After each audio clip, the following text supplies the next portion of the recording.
एक, और यहाँ पे CMD क्या लिखना है, NPM स्टार्ट। तो ये स्टार्ट हो गया। अभी हम फ्रंट एंड रिएक्ट का ही देख रहे हैं। ठीक, तो ये देख लो कैलकुलेशन वाले पेज पे काम कर रहे हैं। तो अब हमने आज आगे क्या करना है ये देखोगे। ये है SRC के अंदर cal1.js। JS होता है, एंगुलर में टाइपस्क्रिप्ट होती है, TS होता है। तो हमने क्या किया, ये 3 वेरिएबल लिए, यूज स्टेट हुक यूज किया। यूज स्टेट क्यों यूज किया, वैसे जब आपका कंपोनेंट री-रेंडर होगा तो उसका डाटा लॉस नहीं होगा। 3 वेरिएबल ले लिए, नहीं तो नॉर्मल वेरिएबल होते हैं इसमें। एक, अब उसके बाद डेटा को एक्सेस करना है। हर एक लैंग्वेज का अपना अपना रूल है। जैसे एंगुलर में ng मॉडल करके बाइंड किया था, ASP.NET Core में टैग अल्फा ASP4 यूज करते थे। उससे पहले वो लैम्बडा एक्सप्रेशन यूज करते थे, कहीं ID कहीं नेम। तो यहाँ पे जो है ये ऑन चेंज पे हमने ये चेंज एंटर पास किया हुआ, और ये यहाँ पे इन वेरिएबल में डेटा स्टोर कर रहा है। नंबर 1, नंबर 2 हो गया। अब हमारा अगला काम है सम। तो ये देखो जो सम का बटन है इसके क्लिक में सम होना चाहिए। तो यहाँ पे वैल्यू एंटर करो लॉज, और सम के क्लिक में यहाँ सम आना चाहिए।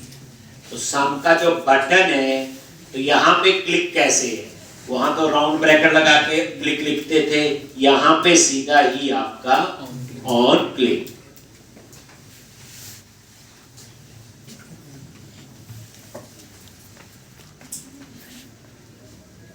सम क्लिक, ये तो ये सम क्लिक का ऊपर बना है।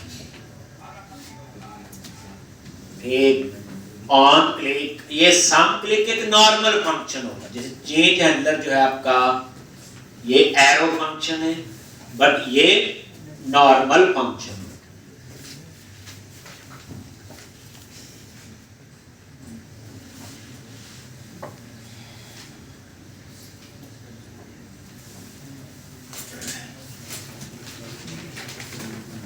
एक, अब यहां पे ये ऊपर आ जाओ, और ये फंक्शन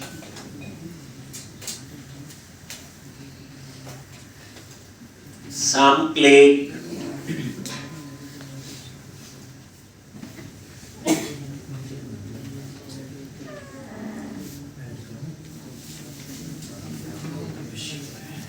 सम क्लिक, ये नॉर्मल फंक्शन देख लो। अब कैसे, तो यहां पे लिखोगे सेट रिजल्ट। सम तो इसमें आना चाहिए, रिजल्ट वेरिएबल में, तो सेट रिजल्ट मेथड है एक। और यहां पे क्या लिखना है, बोलो नंबर 1 प्लस नंबर 2 और एंड विद सेमीकोलन। अब ये क्या करेगा, इस रिजल्ट वेरिएबल में सम आ जाएगा।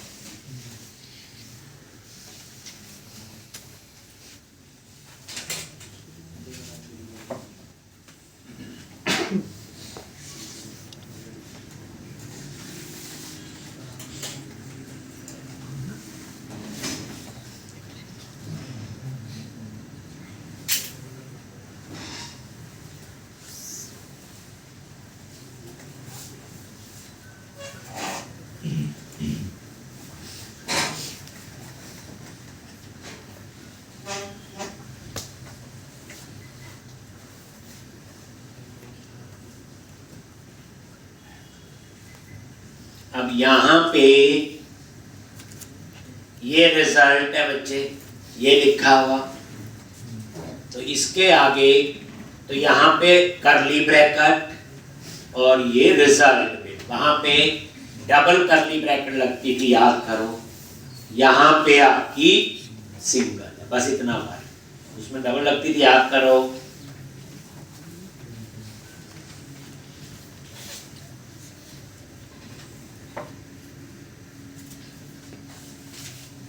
ये देखोगे सम, तो इसने सम नहीं किया, क्या किया? कॉनकैटिनेट 1 2 2 1 2 2। हमें तो सम करना है, तो क्या करोगे? उसको कन्वर्ट करोगे नंबर में, इंटीजर में जैसे है, क्योंकि बाय डिफॉल्ट उसको क्या कंसीडर कर रहा है? ये स्ट्रिंग। दो स्ट्रिंग को जब प्लस करते हो तो क्या होता है? कॉनकैटिनेट ही होता है। तो यहां पे आप आगे एक और यहां पे ये लॉजिक, इसे कन्वर्ट कर दिया नंबर और इस तरह से, और ऐसे इसको भी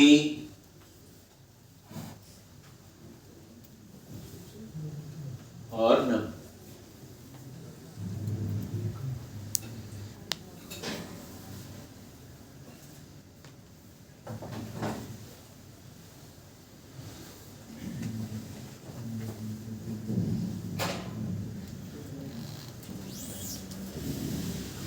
ये देखो सम, अब सम हो गया।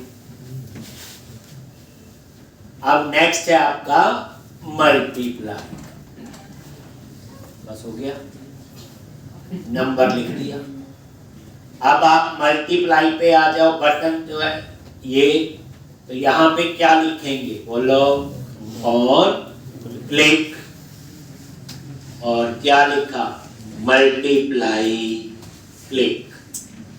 और ये मल्टीप्लाई क्लिक हम ऊपर बनाएंगे, बस ऑपरेटर ही चेंज होगा, बाकी तो सेम है।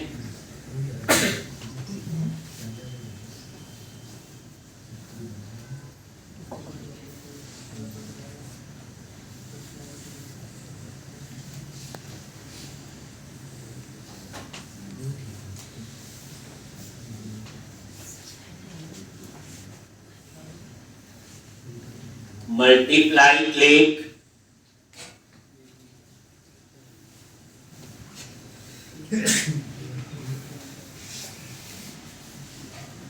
फंक्शन और मल्टीप्लाई क्लिक, और यहां पे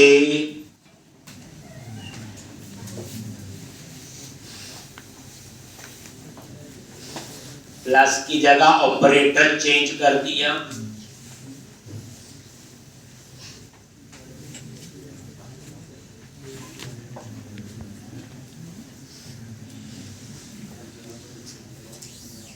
फिर डिवाइड कर दी।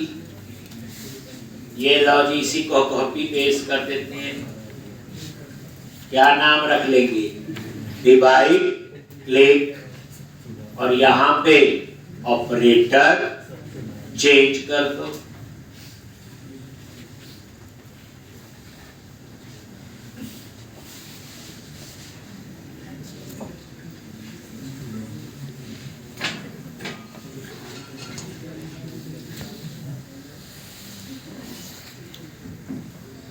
और यहां पे क्लियर क्लिक,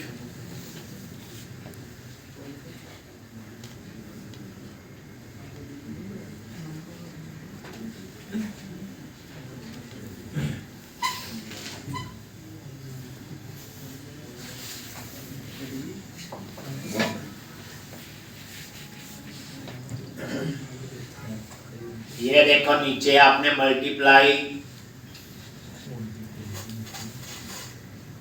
डिवाइड, और उसके बाद एक और बना लो, क्लियर क्लिक।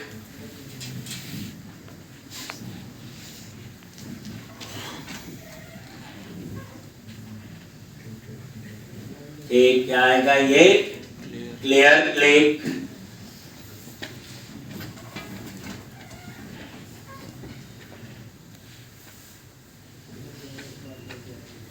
अब यहां पे सेट नंबर 1 0, नंबर 1 की वैल्यू 0 सेट कर दी, क्लियर। सेट नंबर 2, उसकी वैल्यू 0, और सेट रिजल्ट, तीनों की मैंने वैल्यू 0 0 कर।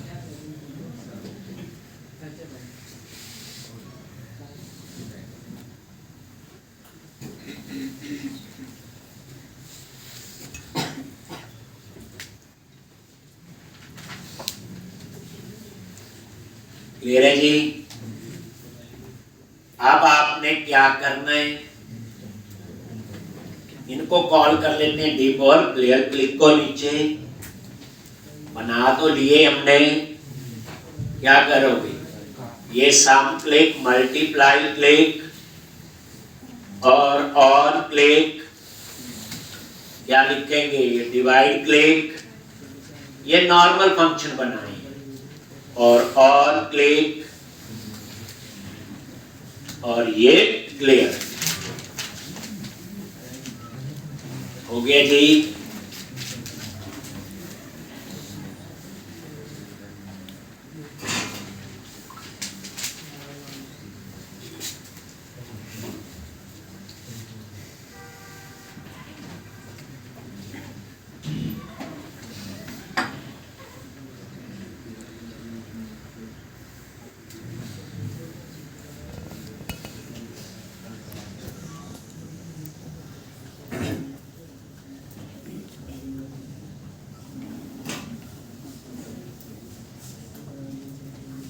एक अब यहाँ पे ये देखो, सम, मल्टीप्लाई और डिवाइड। अब जैसे क्लियर पे क्लिक किया रिजल्ट 0 हो गया, बट ये 0 नहीं। तो इन टेक्स्ट बॉक्स की हमें वैल्यू प्रॉपर्टी सेट करनी पड़ेगी। कौन सी प्रॉपर्टी, वैल्यू। ठीक, तो यहां पे ये लिख लिया। अब उसके बाद ये जो टेक्स्ट बॉक्स है, तो ये एक टेक्स्ट बॉक्स है, वैल्यू, और यहां पे नंबर 1 में 0 कर दिया सेट, वैल्यू नंबर 2।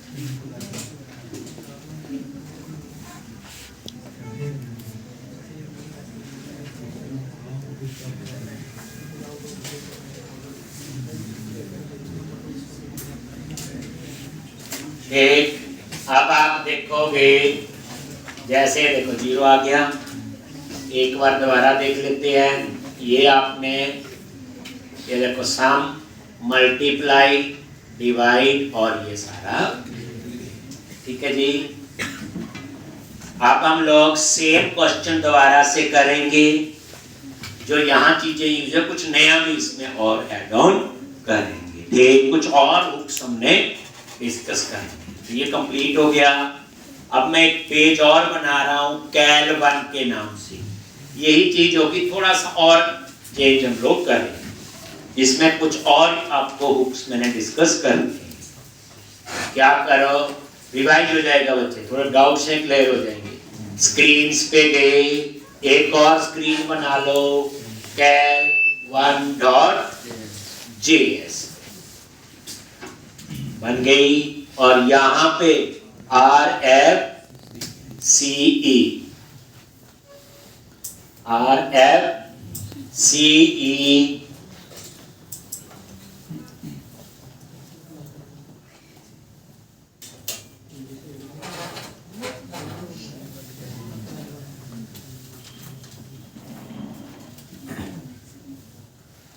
यूज कर लेता हूं, और यहां पे ये तो सेम चीज, क्या, बोल्ड, वही जो मैंने पिछले में, एंटर, डिजाइन वही है, फर्स्ट नंबर, उसके आगे क्या लगेगा, इनपुट टाइप, नंबर, नेम जिससे हम एक्सेस करेंगे, नंबर, और वही B are,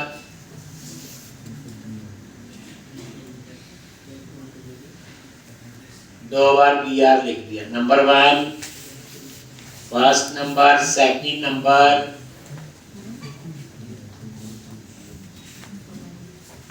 second number, num 2,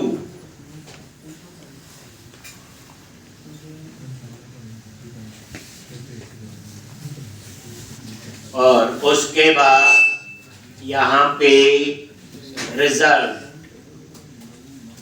ये रिजल्ट के लिए, और ये वही करली ब्रैकेट, चलो बाद में लगा देंगे।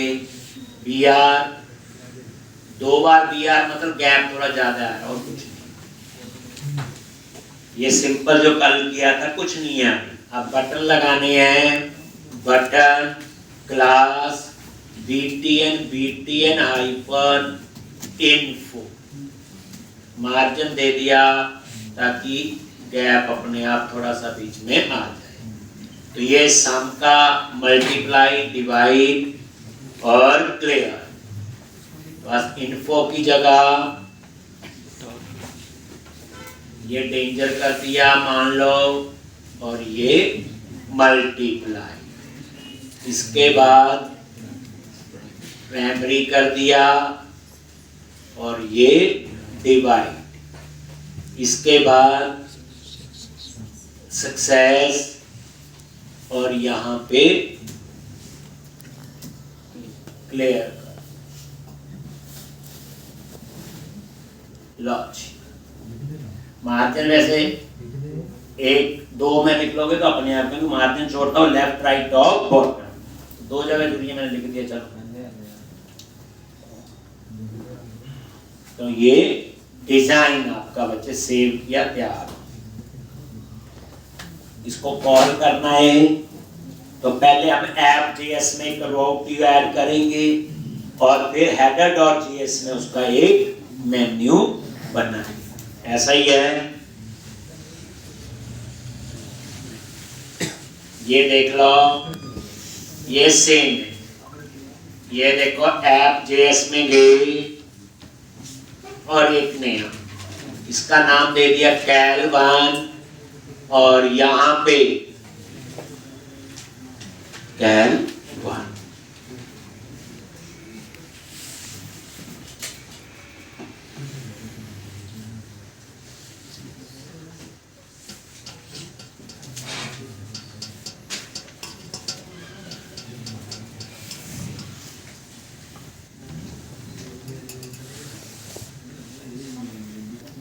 जेएस में जाओ और ये li टैग एक और लगा, और यहाँ पे कैल1 और ये कैल1।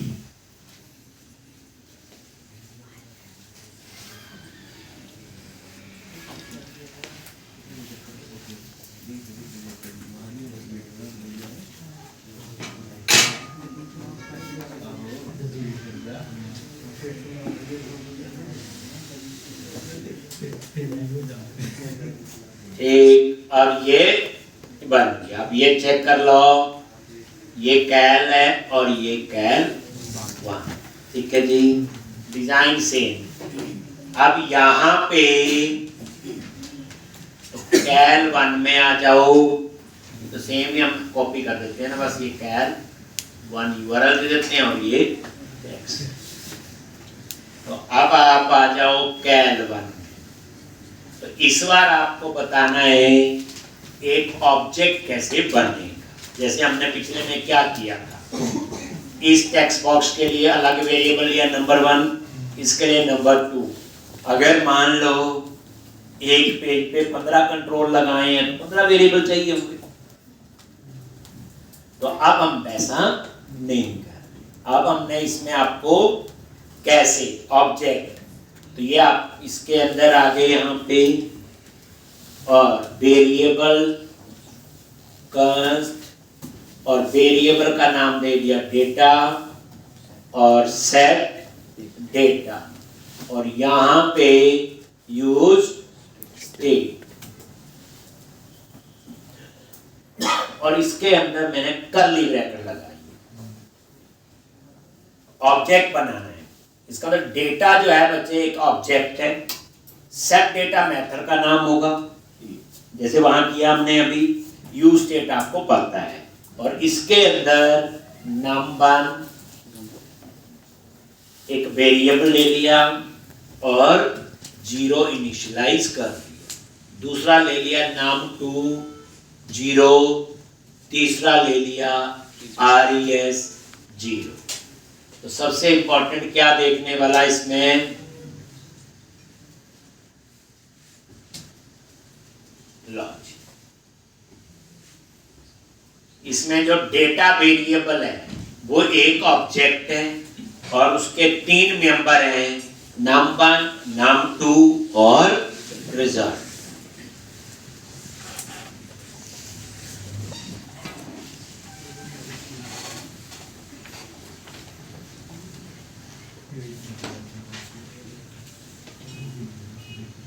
num1, num2 और res रिजल्ट।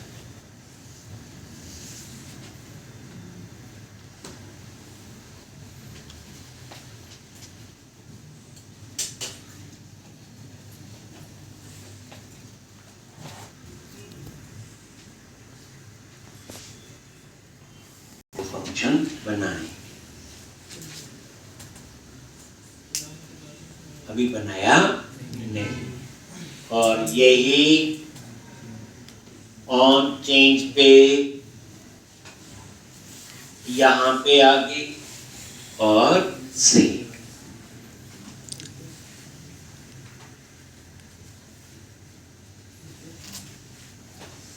डेटा तो इसी के थ्रू एक्सेस होगा।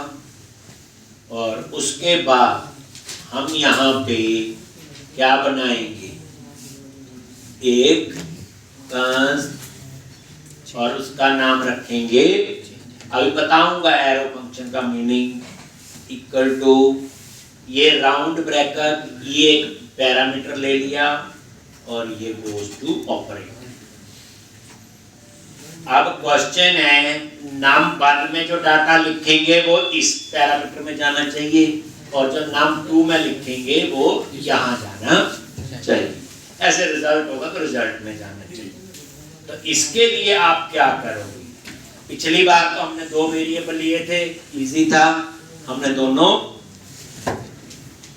अलग अलग कर, ठीक। तो दोनों अलग अलग थे तो दोनों ही ये कर दिए, ठीक। तो अब यहां पे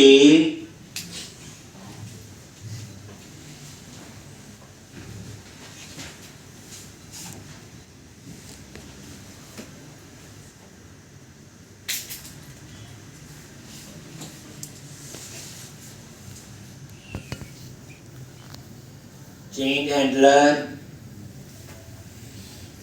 और यहां पे क्या लिखना है, ठीक। देखो ध्यान से, सेट डेटा, और यहां पुराना डेटा भी, जो इसमें लिखोगे वो इसमें जाएगा, इसमें लिखोगे तो इसमें। लेकिन ऐसा ना हो जब num2 में लिख रहे हो तो ये गायब हो जाए, इसमें लिख रहे हो तो इसके लिए हम यूज करते हैं एक स्प्रेड ऑपरेटर, जो पुराना डेटा भी रखेगा। कैसे, देखो ध्यान से, कर्ली ब्रैकेट लगाई और 3 बार डॉट डॉट और आगे वेरिएबल जो डेटा है, ये स्प्रेड ऑपरेटर बोलते हैं जब 3 बार डॉट डॉट लगा, कॉमा,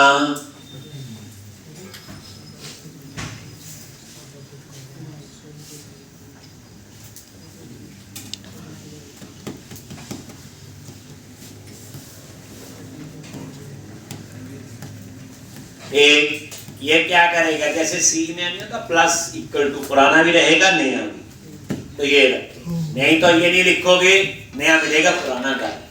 ऐसे ही होगा कि किस पे लिख रही है, क्योंकि है तो चेंज है, सेम है दोनों में, इस पे या इस पे। तो अब स्क्वायर ब्रैकेट में जो नेम है उसे की बना देंगे। नेम क्या है? num1 और num2। कैसे एक्सेस करोगे? E dot target dot name, और इसको क्या बना दिया? की। स्क्वायर ब्रैकेट में जो बनती है वो क्या आपकी? की। और की कभी डुप्लीकेट नहीं होगी।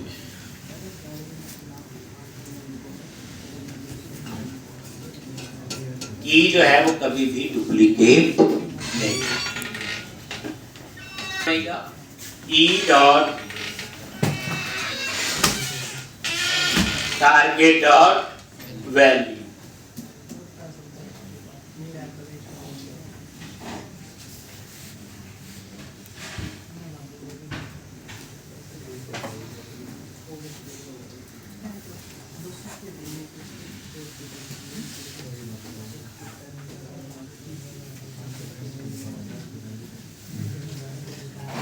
ये डेटा ये देखो, अभी हम प्रिंट करके देख लेते हैं। कंसोल डॉट लॉग जैसे प्रिंट अप होता है, और ये जो डेटा है इसको प्रिंट कर। ठीक, अगर आपको देखना है ये देखो, ये एक बार रिफ्रेश किए, देखो ध्यान से बच्चे, राइट क्लिक, इंस्पेक्ट, और ये कंसोल पे क्लिक करना होता है। क्लिक किया, इसे एक बार क्लियर कर दिया। अब देखना यहाँ पे, वो देखो अब ये लिखा तो ये num1 में गया।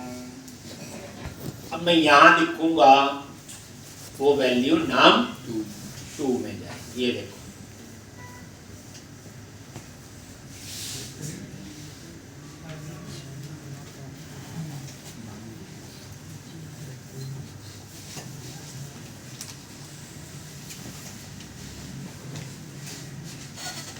कॉपी करके दिखाते हैं कैसे ये स्टोर करता है।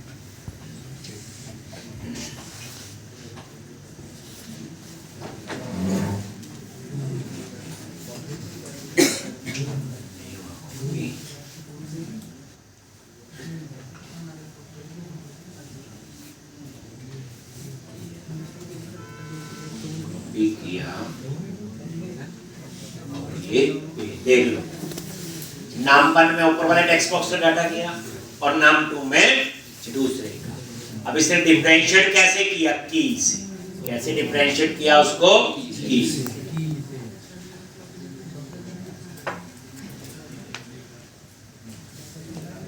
तो ये था ये की और वैल्यू का कंसेप्ट। ये तो वैसे देखना ही था। अब हम करेंगे सम। तो उसके लिए क्या करना है? नीचे जो बटन है, एक क्या करेंगे? ऑन क्लिक, ये नॉर्मल फंक्शन है तो सम क्लिक, और ये सम क्लिक हम ऊपर बनाए। फायदा क्या हुआ? अगर 15 टेक्स्ट बॉक्स लगाए होंगे तो 15 वेरिएबल नहीं डिक्लेयर करने, नहीं तो चेंज एंटर में इफ करके क्या कोड लिखा था? E dot target dot name ये है तो ये करे, टारगेट नोम ये है, नेम ये करे। अगर 25 है तो 25 बार इफ लिखने पड़ेंगे। अब ये सारा काम एक लाइन से हो रहा है स्प्रेड ऑपरेटर की वजह से, और जो हमने ऑब्जेक्ट बनाया। तो हम ये वाला कंसेप्ट, अब ये देखो फंक्शन, और ये आपका आ गया सम।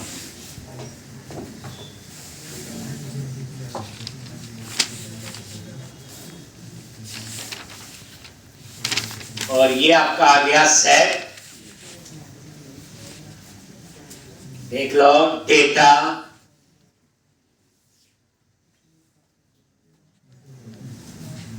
क्या लिखना है?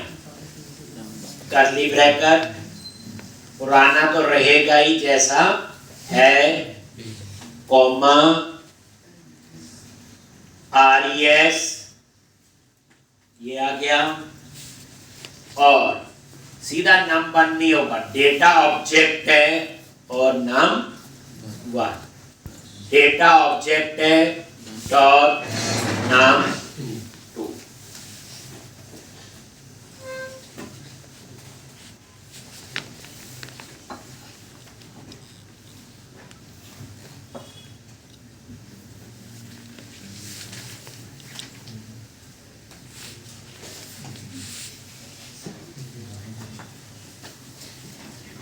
num1 plus num2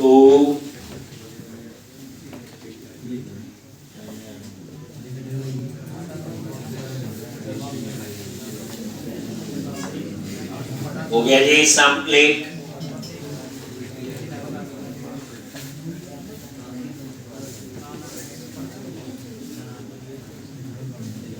अब ये देखो हम बाकी भी बना लेते हैं ऐसे। अब इसके बाद क्या बनाना है बोलो, मल्टीप्लाई क्लिक,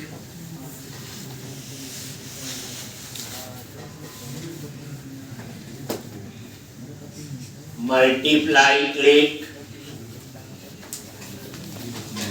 उसके बाद डिव, ये डिवाइड क्लिक, सेम हमने मेथड बना नीचे कॉल ही करते हैं और क्या करना है। उसके बाद एक होगा क्लियर, एक फंक्शन किस नाम से बनाएंगे, क्लियर क्लिक। ये लो जी, क्या लिखेंगे यहाँ पे, सेट डेटा, पुराना डाटा तो गायब होना चाहिए बट नया, तो num1 0 num2 0 रिजल्ट 0।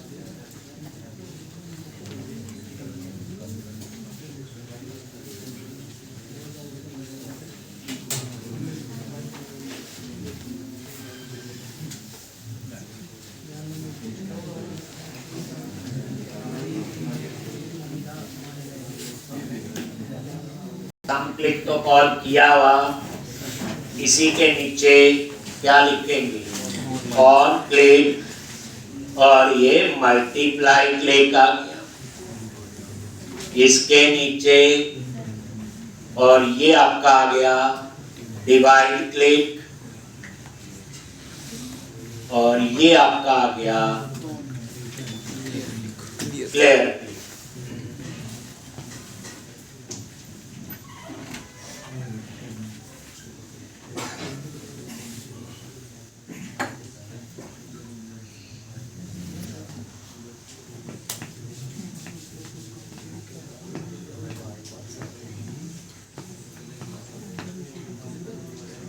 हो गया जी, सेव कर लो, और ये सेव।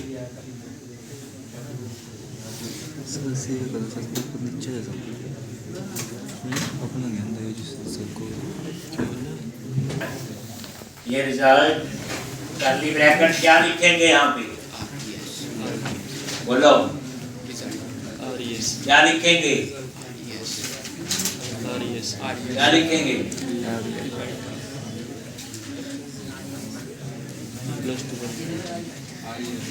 डेटा डॉट RES सीधा नहीं लिख सकते, एक ये आपका रिजल्ट, और उसके बाद ये जो वैल्यू है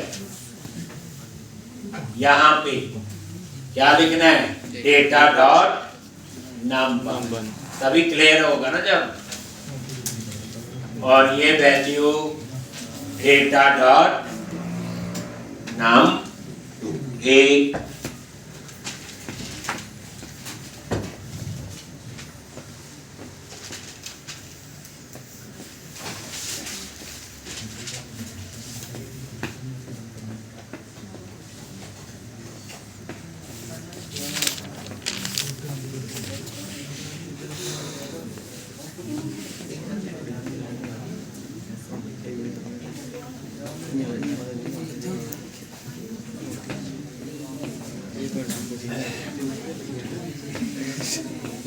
एक। अब यहाँ पे ये देखो सम, मल्टीप्लाई, डिवाइड और ठीक, ये देख लो कम वैल्यू डाल देते हैं, ये सम, मल्टीप्लाई, डिवाइड और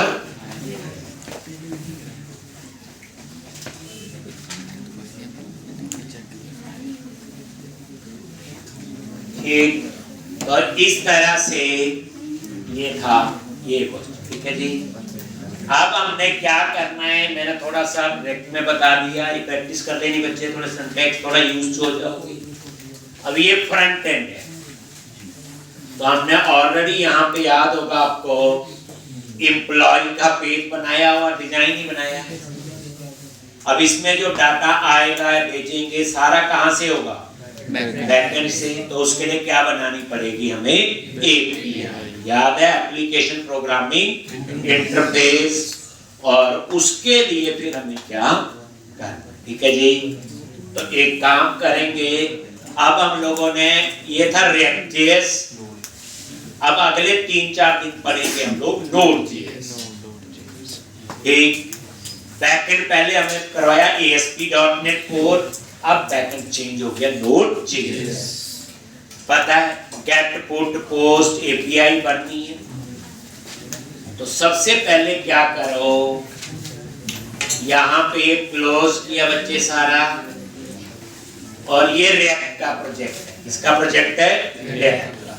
तो मैं एक काम करता हूँ, यहाँ एक फोल्डर बनाऊंगा क्लाइंट नाम से, ये सारा कट पेस्ट कर दूंगा उसमें, तो वो कोड हो गया आपका रिएक्ट का।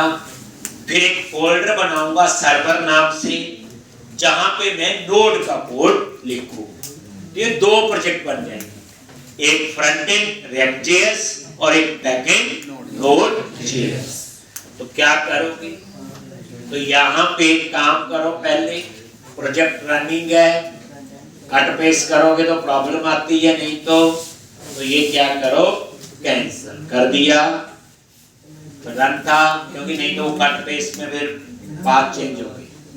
अब यहाँ पे क्या करना है, देखो ध्यान से, ये प्रोजेक्ट है, इस प्रोजेक्ट पे क्लिक करके न्यू फोल्डर, फोल्डर का नाम लिख दिया क्लाइंट, ये फोल्डर का नाम दे दिया क्लाइंट, और जितना भी ये सारा सेलेक्ट करो और इसे कट कर लो, कर लिया कट, और इस सारे को कहां पे, क्लाइंट फोल्डर में पेस्ट करो।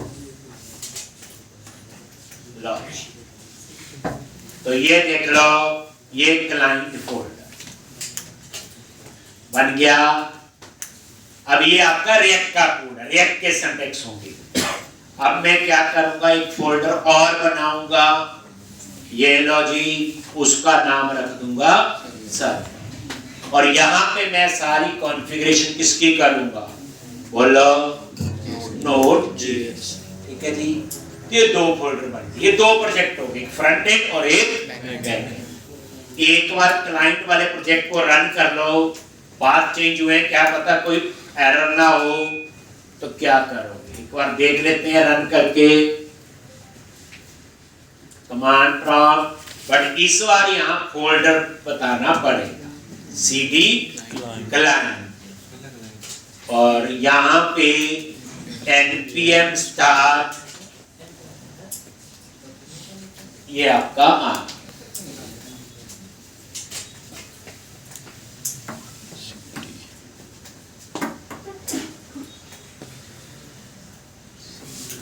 ठीक चल गया, ठीक सारा, तो इसका मतलब ये ठीक। अब हमारा अगला काम है क्या, यहाँ पे सर्वर, तो सर्वर में इस बार बैकएंड यूज करेंगे हम लोग नोड। बच्चे फ्रंट एंड में सिर्फ GUI बनता है, कोई उसमें डाटाबेस नहीं होता। अब ये सारा काम जो है, जैसे सेव करना, अपडेट करना है, तो डाटाबेस में ही करेंगे। तो अब हम आगे पढ़ना शुरू करेंगे Node.js। तो पहले हम नोड को कॉन्फ़िगर करेंगे पूरा, ठीक, फिर उसमें टेबल कैसे बनते हैं और डाटाबेस यूज करेंगे MongoDB। आपकी मशीन पे मोंगोडीबी डाटाबेस इंस्टॉल होना चाहिए। ठीक है जी, तो कल हम नोट स्टार्ट करेंगे। ये पहली बेसिक